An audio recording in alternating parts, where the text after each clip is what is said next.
Shout out to BWB, man. BWB. Shout out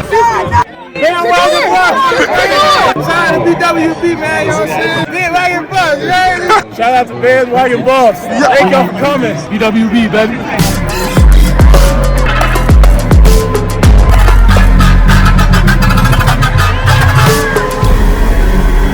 Shout out to TLP Sports Club, baby. Buff Nation, what up? BWB, my Bandwagon Buffs. What it is, what it does, and what it's gonna be. It's your man's Harry Billion. Family, welcome to the Liberian Perspective. Please do me a favor and smash the subscribe button to help this channel grow. Make sure to give me the thumbs up and don't forget to hit that bell notification so that you can get the uploads as soon as I get them up to YouTube. Don't forget to get your BWB gear and rep the most educated, well-informed, least delusional fan base there is in all of college football. Bandwagon Buffs. All right, family, so I'm going to go ahead and get into this video. That's all the business I got. You know what time it is. Let's work. I want to ask you guys because I want to go to a podcast format. I want to touch more topics. I want to cover a lot more. I'll bring in some topics. I'll give my commentary on those topics, move to the next topic, you know, just like a regular podcast. A lot of people have already been saying, hey, great pod, but it hasn't really been the podcast format because usually I'm talking about one topic and giving examples. Lately, I just been feeling like I need to transition over to a podcast format so that way I can talk about more topics and be able to cover a lot more ground. I would like to hear from you as far as that's concerned because you guys are the true club members and your opinion is important to me. I want to say shout out to my guys over there at the DMVR Buffs podcast. They be putting in a whole lot of work. I just want to say shout out to everybody over there.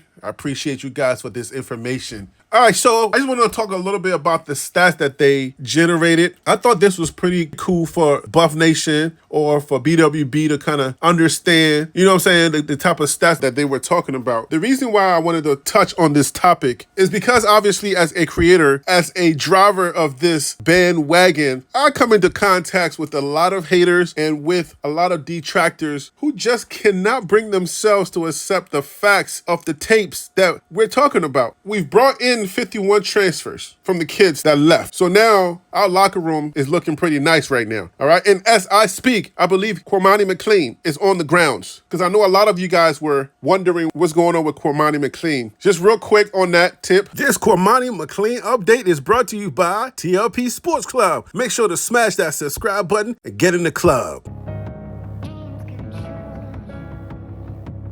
It's a ride, this tonight. I've been waiting on my life. I've been at it for some time. You guys have to understand that Cormani McLean was a young man that was in high school. He had to graduate. He had to take care of certain things. I know we're all anxious to see him practice and all of that, but there's a lot going on. There's a lot of moving parts when it comes to these kids and their parents and their families and everything that they have to handle before they actually make the transition to college. So I know a lot of y'all been anxious and everybody's been asking, but where's Cormani? Where's Cormani? People starting to come up with their own narrative. When they don't know the truth, they just kind of make things up in their head to try to go with it. But anyway, you saw this short on the page. They were on the plane and everything, and I believe he's on the grounds over there in Boulder. So we'll be seeing Cormani on the tape soon. Y'all can see his development and everything. I wanted to talk a little bit about these numbers that's on your screen right now. All right, guys, so let me just break this down a little bit because obviously not everybody who's a BWB or who are here are familiar with these numbers. All right, so these are transfers by the numbers. So what the DMVR Buff podcast guys did was they went in there and they took the 51 transfers that came in to Colorado and they took numbers that they put up last year, and this is what they got. The numbers that I really want to talk about is the 96 touchdowns, the one that you see, 11 INTs, 96 TDs, touchdowns, 40 sacks. I really want to talk about that 96 touchdowns. So basically, what they did was they took touchdowns that Shedeur scored either running the ball or throwing the ball. And then they took Arthur McCaskill's touchdowns that he scored where he was actually playing because he had to take a year off because he was injured. And then they took touchdowns from the offensive players or the defensive players that scored touchdown. Basically, anybody in that number 51 that scored a touchdown, they counted in that 96 total. Because these are going to be potentially what we get. Now, to break it down a little bit further, it's like this. Michael Jordan needed somebody who can grab rebounds. So he had to convince Phil Jackson to bring Dennis Rodman in to give him some rebounds because he needed somebody to grab the boards. When they watched Dennis Rodman tapes and they saw the amount of rebounds that he was getting, that was Dennis Rodman's potential. If he was getting, let's say, 10 rebounds per game or 11 rebounds per game, they were like, wow, that is phenomenal. So I need that guy on my team, okay? So they knew that Dennis Rodman was coming with some drama, but they went out and grabbed Dennis Rodman, and boy, did he deliver. He definitely delivered. So the 96 touchdowns are potential numbers. So basically what you're doing is when you're recruiting a player, you're recruiting them based on the potential that they had on that other team. So that's what these numbers are going to represent. The potential from the 51 guys that are coming here. Now, you can't really count on these numbers one for one. If they scored 5 touchdowns last year, it doesn't mean that they're going to score 5 touchdowns this year because there are elements that you have to count. The elements like who was blocking for them. Shedeur scored several touchdowns. The amount of touchdowns that Shedeur was able to score at Jackson State. Can you count all those touchdowns? If you're going to count all of those touchdowns, then what you have to do is you have to actually evaluate his offensive line and say, what was the elements that affected the scores? Hopefully you guys are understanding what I'm breaking down, guys, because I know everybody's not familiar with how this process works. If you take all of the elements that everyone was playing with, whether it was Alton Miscasko at Houston or any of the other players, is Coach Prime putting together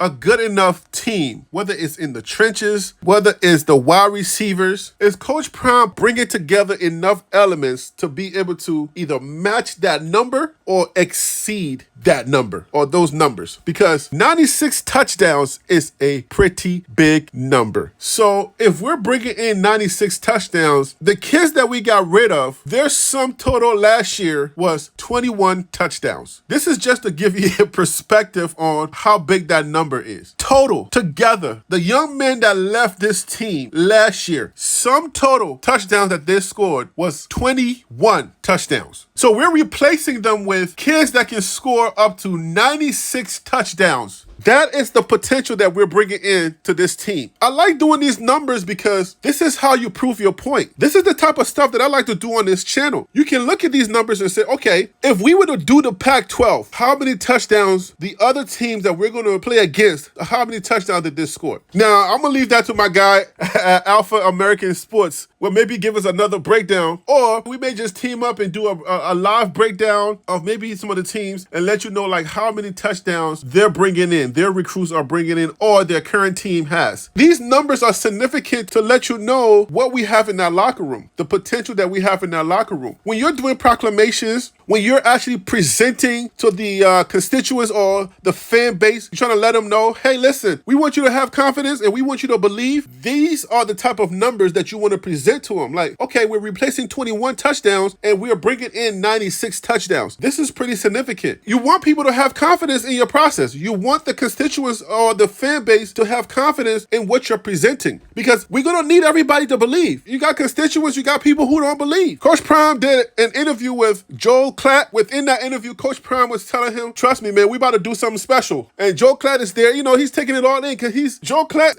he's a Colorado guy. So he goes back and then he puts out an official statement saying that he don't believe none of that. He thinks it's going to take some time. 3 to 4 games is probably what we're going to be able to do next year. But again, everybody's entitled to their own opinion. I'm not going to make videos on everybody that has an opinion. It's just that those opinions can strike fear in the constituents. It can cause people in the fan base to be overly cautious and not believe. That is an element that people really don't take into consideration. That word believe. You really have to take that word believe into consideration when it comes to anything that you're doing. It's not something tangible that you can present. Coach Prime doesn't have it on those shirts for no reason. It's important that you believe no matter what you're doing. Forget about football. It's important that you believe. You guys know that I made a video about believe. We all have to be locked in. These numbers are going to instill confidence in a lot of us believing, because as time goes by, the more information that we consume, assume our confidence is either going to build or our confidence is going to decrease. So that's why I like doing these type of videos. That's why I really appreciate the DNVR Buff podcast for these numbers. And hey guys, I just want to thank you again for these numbers. I really appreciate it. They made a big fuss about all the young men that left. I believe it was 50-some young men, so it seemed like we did a 1-for-1. We replaced every single one of them. I believe in my heart of hearts that once we start to win, our recruiting is going to look different. Our recruiting is going to look totally different. There are still a lot of reservations because people don't really believe what Coach Prime was able to do at Jackson State. It's almost like it doesn't count, you know? And that's why it's important that we are at the Power 5, because no matter what you do, no matter where you are, you got to believe no matter what level you're on. Football championship subdivision is not just anything that anybody can accomplish going undefeated. If that was the case, then everybody would be undefeated. But for some reason, that never comes into the conversation when it comes to accounting for what Coach Prime is trying to do. That's why anytime I get an opportunity to show the fan base and BWB, to show you guys some real numbers, I would jump on that opportunity. And I want you to look at that 96. That's a really good number. I want to know in the comments, for those of you who really believe, do you think we're going to exceed 96 or we're going to be below 96? I want to hear what you think in the comments. And also, I've been hearing a lot of chatter about Cormani McLean. What do you think about Cormani McLean's contribution? I want to know in the comments. You guys let me know if you think Cormani McLean is going to be able to have an immediate impact or not. I also want to hear about that. And then I also want to let you guys know that there are some players that are not always going to be on camera. Some kids don't want to be put on camera, and you may see them in a big group, but you may not know them personally, because I've seen some faces that I'm like, who is that person? Now, of course, once we get the roster, I'll be able to do another roster video. This time when I do a roster video, it's going to be the actual roster. We can get to learn some of those kids. But there's a lot of players that are on that team that we don't really know who they are. We know the major players, but we don't know everybody, because there's going to be some kids that step up that you probably haven't seen their face or even heard their name, for sure. But I want to leave it right there, guys. Thank you for listening and watching. I appreciate you supporting the channel. You know who I am. I'm Harry B. And that right there is the Liberian Perspective. TLP Sports Club. Brah.